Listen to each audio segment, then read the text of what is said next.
give me a nod on that, then we'll pass on. Thank you very much. So matters arising from those minutes that are dealt with in the agenda.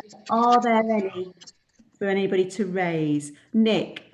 Just some quick updates. The extension of the enterprise zone will pick up in the enterprise zone report. The letter of support under any other business, that letter of support was sent from the 3 authorities regarding the Springfield. Thank you very much. So nobody's raising anything for anybody else, so that's good. We'll pass on to item 4 is exclusion of the public and press for us to decide whether to do that. That I understand will relate to items 8 and 9 of today's agenda, the enterprise zone updates as per usual. If members are happy, then we will pass that exclusion for at that time. So again, if I can just ask members if you're happy to do that. Thank you very much. Thank you. Okay, so on to item number 5, the full fibre network. And I think we have a presentation by, is it Tony Doyle on this? It is, yes. Thank you. Over to you. Thank you, Tony. Okay. If it's okay, I'm just going to share my screen.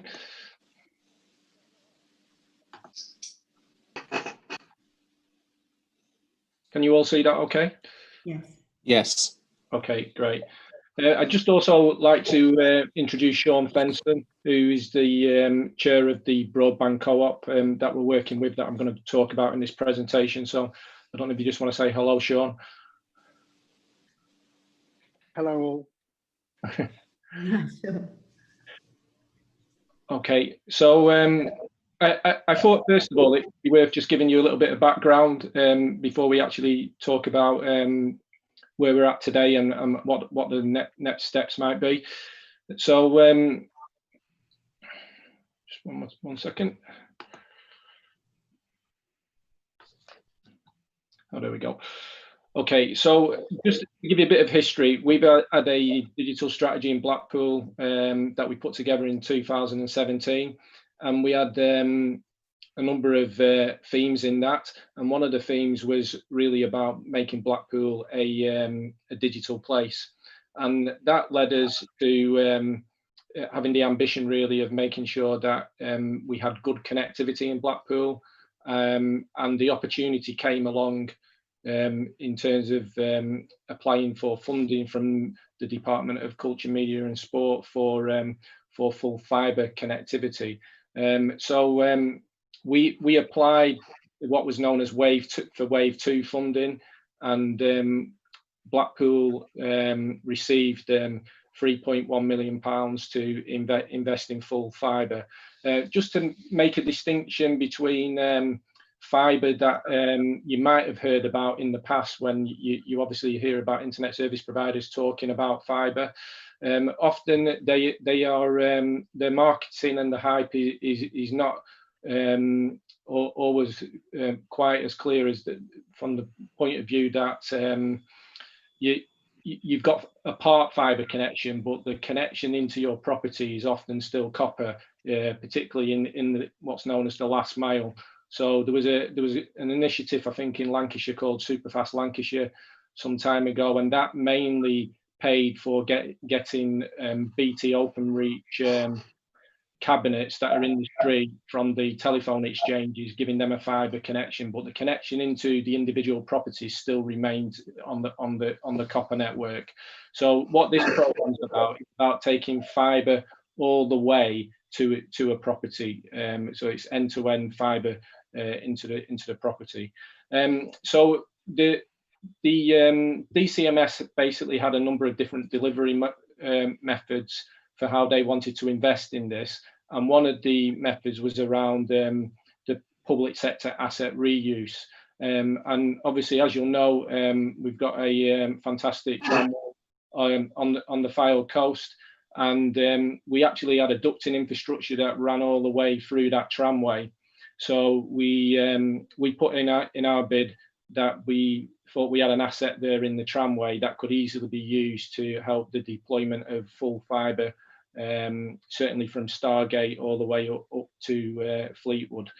So, so the bid was based on asset reuse, and within that we put connecting both enterprise zones, the one at the airport and the one at Hill House in Fleetwood. We also then looked at how we could bring the fibre infrastructure into the town centre, particularly to support the conference centre. And then basically up the coast, we've got what are called meet me points, where we've crossed the carriageway pretty much at every tram stop, which basically enables the fibre infrastructure to start to go inland. So this graph here was just giving you a taste that really, I mean, it's an old graph now, but back in 2017, it just shows how far the UK was lagging behind the rest of the countries in Europe in terms of full fibre connectivity. It's slightly better now. I think we're heading more towards sort of the 10% in terms of the investments that's been made over the last few years, but the UK is still a long way behind lots of other countries, and this is just European countries. If you go to places like South Korea, full fibre penetration is up in the 90s, so it's something that we're still, a long way behind on. So, why full fibre? Why would you want full fibre? Well, obviously, I think we're all aware of how demand and sort of applications on the internet are going through the roof, particularly now that a lot of the entertainment around sort of video, things like Netflix, Disney Plus, all that sort of thing are getting streamed into people's homes, gaming. Obviously, in terms of it from a business point of view, a lot of businesses now are using cloud computing, so they need faster connections. And then you've also got, you'll hear a lot about 5G these days. Well, for 5G to work, it needs a fibre backbone to be deployed onto. So to deploy a 5G network, you need to have a really good fibre in an area. And one of the problems that there's been with copper networks is the reliability of them. They don't particularly work very well if there's flooding or there's a lot of rain, whereas fibre is more resilient in that respect. And of course, the other thing now I think with the lockdown is that we were looking at this back in 2017. It's probably more pertinent than ever now, given the way that we've kind of had this acceleration of digital as a consequence of the lockdown. So just a little bit more about what's going on in Blackpool is we've got our local fibre that we've been investing in, but the other thing you might have heard of is there's an international fibre that is basically going to connect. It's part of something called the North Atlantic Loop, which basically connects Europe to America, and that goes across the Atlantic into the west coast of Ireland, across to Dublin, and then from Dublin it will be coming into Blackpool, and then from Blackpool across to Newcastle, and then across to mainland Europe. So that's something that is in October we'll be seeing the cable land at Squires Gate in October, and just to maybe just take a step back and just think about connectivity and its importance is. Connectivity has always been an enabler of prosperity.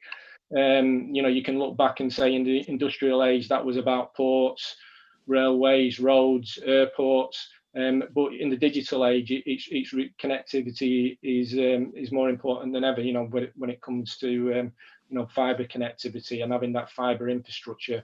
So I think that's a real opportunity, if you like, for the Fylde coast, is the fact that we've now got, we're now in a pretty good place in terms of investment in fibre, and with obviously the international fibre coming in, that's potentially an opportunity as well. And that fibre, if you believe what Aquacoms will tell you, is that there's the potential for that to carry a third of the world's internet traffic between America and Europe. So I guess we would be connected faster than London, but that could be a real opportunity for the Fylde coast if we can find a way of tapping into that. So I wanted now just to sort of focus in on the co-op. So the whole idea is when we've built this local fibre network, we've kind of primarily been given the money from DCMS to actually it's a public sector investment. So we're investing in it in a way so we can get value from it ourselves as a local authority. So for example, things like CCTV, connecting some of our buildings, connecting some of our car parks, we can utilize it for that.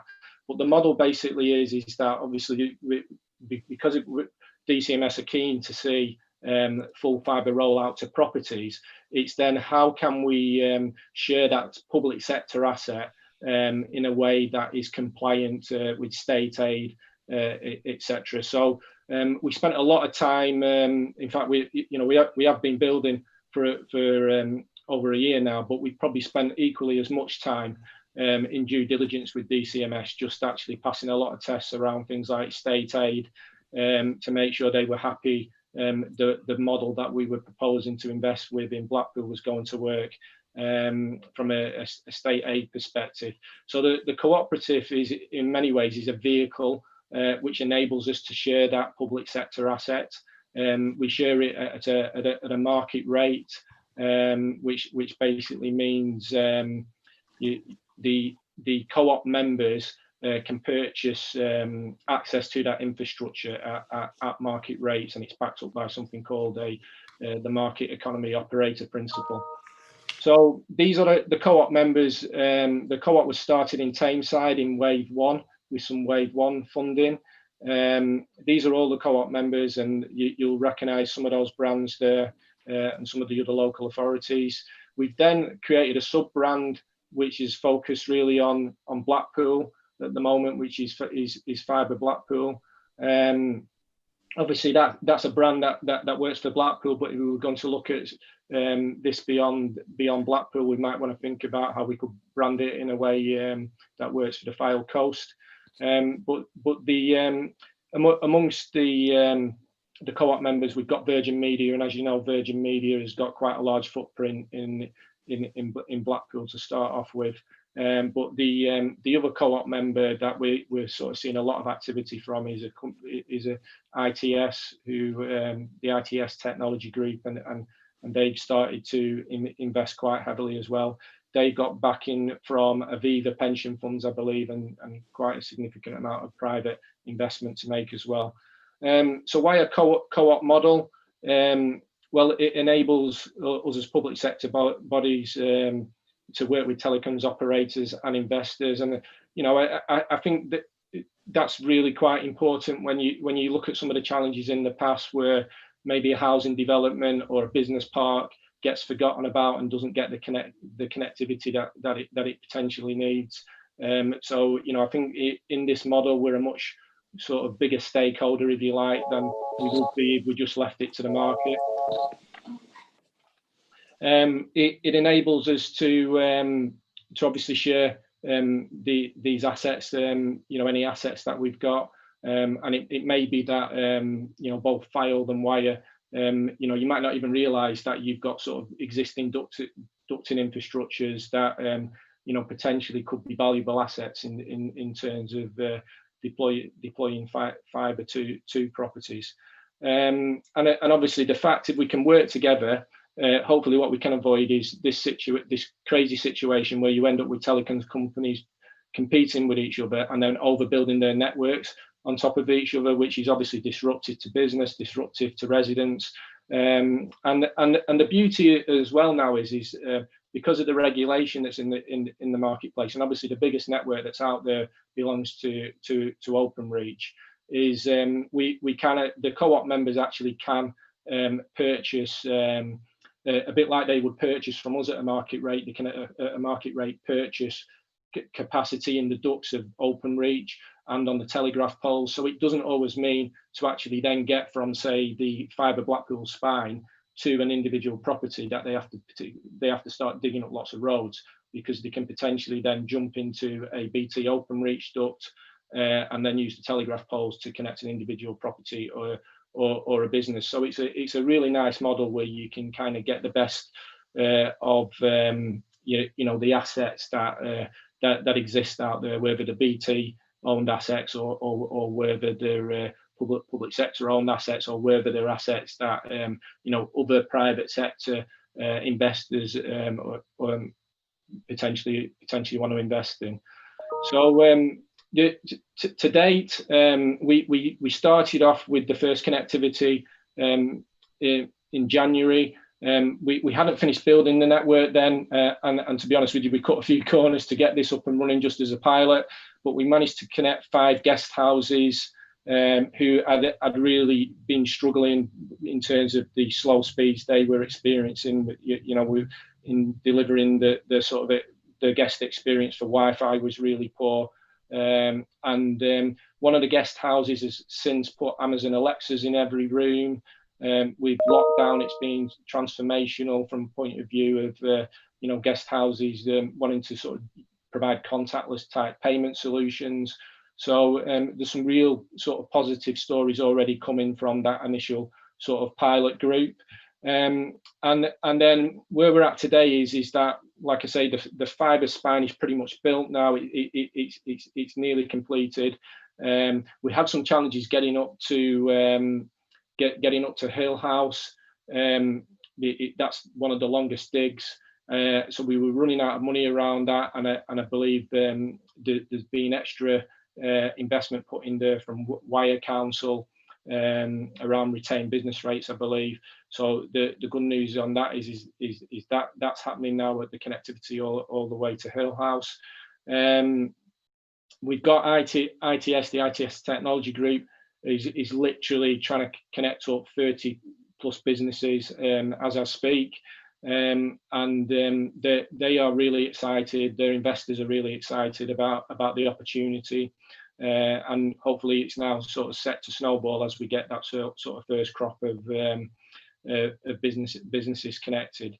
They're looking to run a seminar next week on the 24th to kind of explain the benefits to business. It's a free seminar, and they're particularly pitching it as an opportunity to talk to businesses about how this can help with economic recovery, given the situation with the pandemic.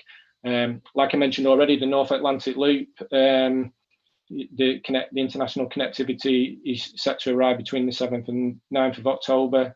And we've also now got a couple of the members who are interested in starting to market the opportunity around residential connectivity. Slightly more challenging, the residential connectivity, in that I think that in order to kind of to get the co-op members to go to those residents, they want to kind of see a cluster of interest, a cluster of demand. So I get part of the technique is get out there, let them know that this is a possibility, get people to register the interest, and then when enough people register, that kind of creates the business case for investment. So from a next steps point of view, obviously we've written a paper there for you, hopefully that sort of goes through some of what I've just said now, but we'd be keen to formalise Wyre Council and Fylde Council joining the co-op, and then I think we'd like to kind of start a further dialogue really with the two councils to explore how the co-op might be able to expand. We do know that there's interest amongst some of the co-op members about making further private investment.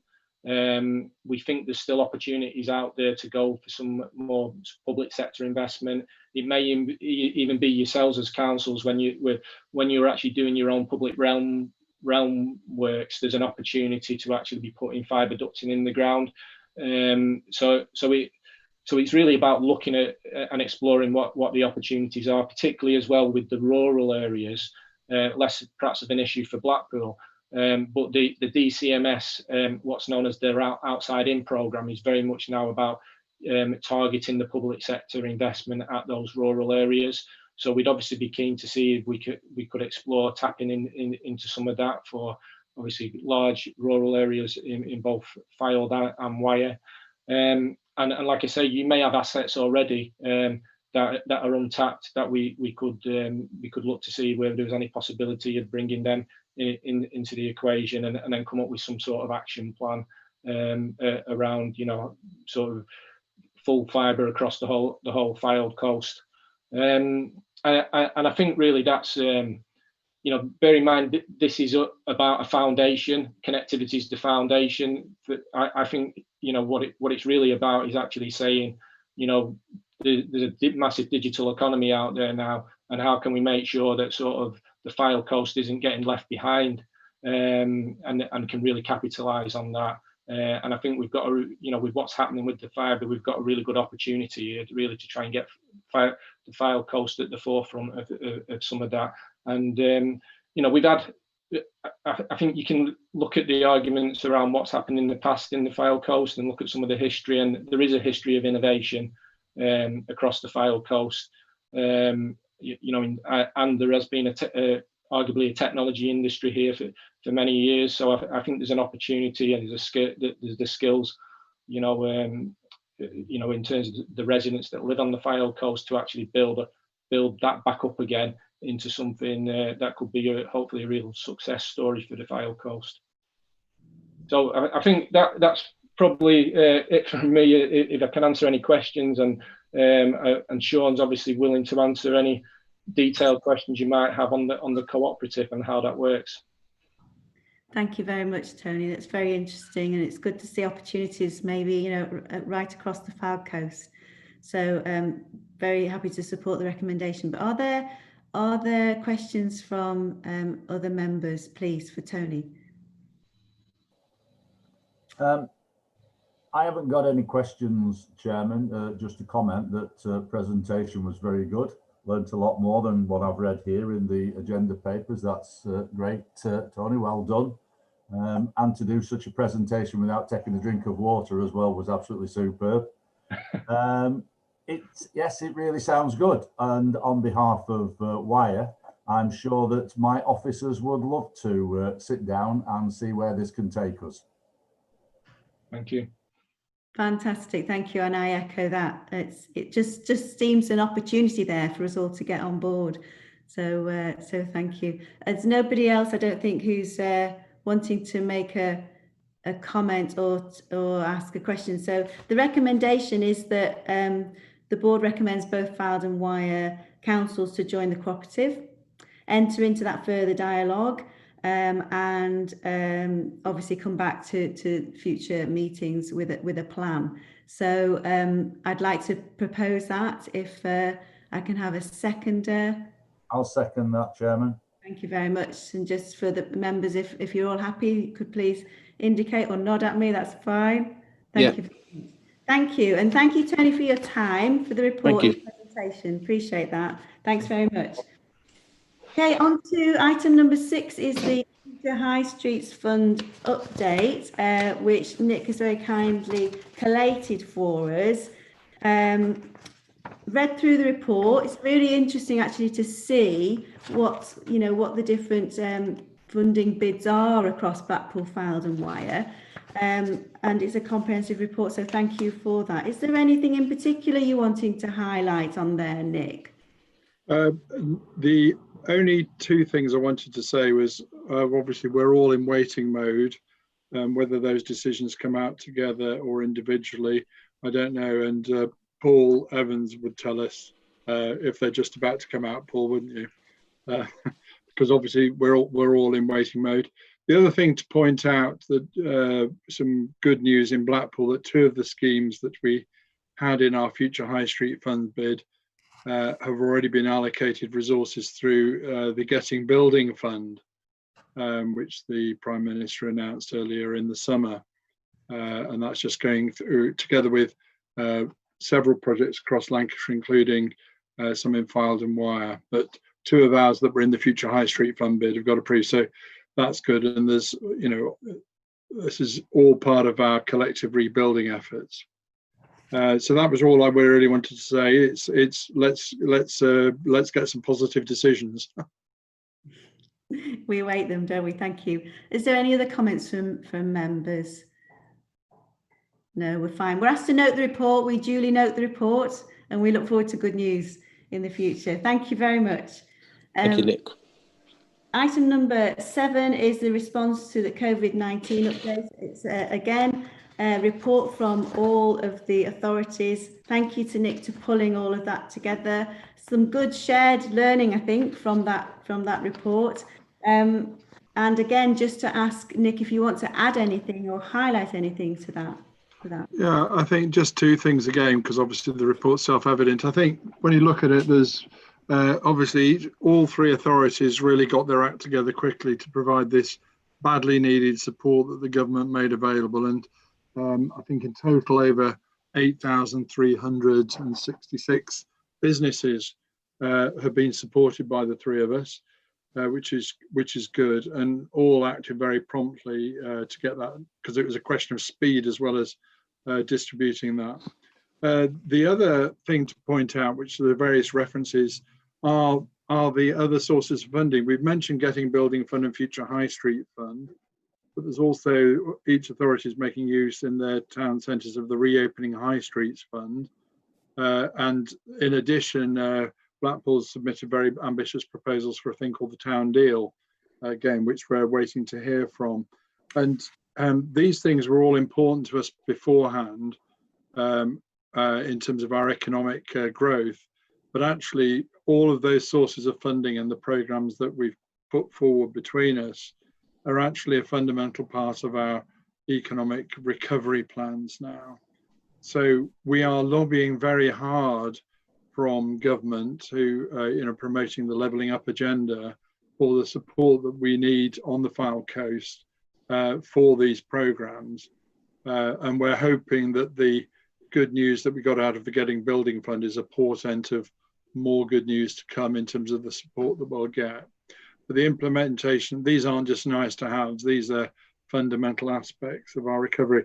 The only other thing to pick up on specifically from Tony's presentation on full fibre is certainly in Blackpool, we've got proposals to do with our town centre and the rest of the town to do with capitalising upon that full fibre network to ensure that business growth can be supported through that.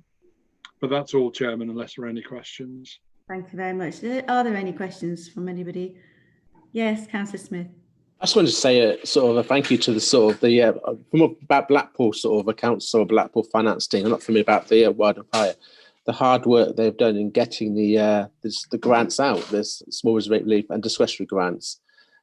It's well needed for the small businesses to sort of support them over this sort of hard times and during the early parts of COVID. But the sort of the speed and professionalism of how they worked was very just as support, and quickly the money was out the door to support the business. So I just want to put a note on record that I want to give a big thanks to all the team and Steve Thompson and his whole finance team with the work they've done on that. Thank you. Yes, well said. Councillor Henderson, you wanted to come in?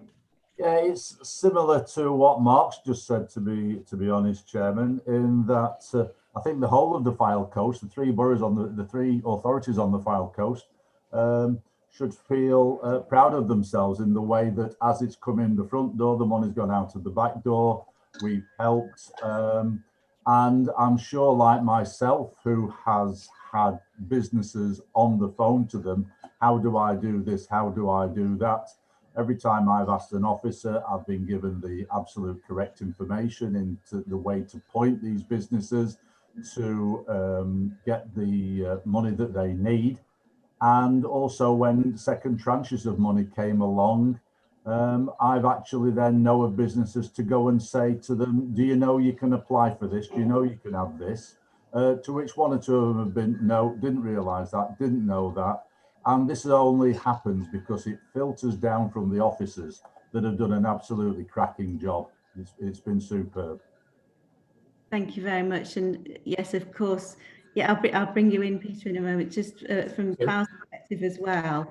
It was such a collective effort. I know, not just the finance team, the audit team, people were drafted in to get this money out of the door to the right people. So it was an absolute tremendous effort from all concerned, and we'll certainly minute that and minute our thanks. Peter Worthington, do you want to come in?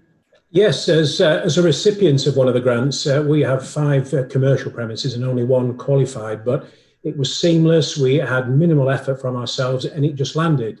As a precaution at the time, we didn't know what we were going to be experiencing, so we did apply and received a civils loan.